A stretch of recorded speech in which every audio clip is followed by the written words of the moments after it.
What's up, guys? So listen, the number one vitriolic feedback I get from people is regarding the putting the 20% down or not. Like, should you put 20% down on your first home, or should you put 5% down?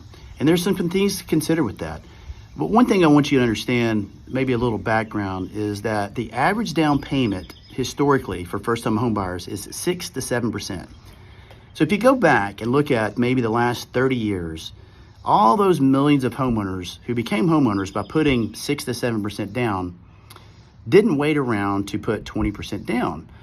And had they done that, they would have missed out on all of the gain that the market went up, and now they're buying a property at a much higher price.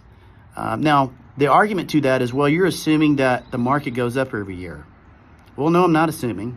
The market has gone up virtually every year since 1941, minus 8 years. So the market's like 74, 7, and 1. And so I'm feeling pretty good about that. So then the question becomes, what about the other 15%? Well, you're borrowing more. The argument is, well, that you're borrowing more, so the cost for the money is more. And then we'll get to PMI in a second. But the cost for the money is a situation where, what could you do with the opportunity? What about the opportunity cost? What could you do with the other 15%? Could you pay off something? Could you improve the property to make it worth more? Could you invest the money? I've got people lighting my ass up over saying you should invest it in CDs at 4 or 5% and save your money, save your way to wealth. If you listen to anybody, Grant Cardone, Robert Kiyosaki, and these guys don't even think you should buy a home, but they sure as hell aren't saying you should save your way to wealth. You're not going to do it. You get there by buying property. The reason I know this is because the average renter's net worth is $6,000. The average homeowner's net worth is $240,000. So it's about 40 times more.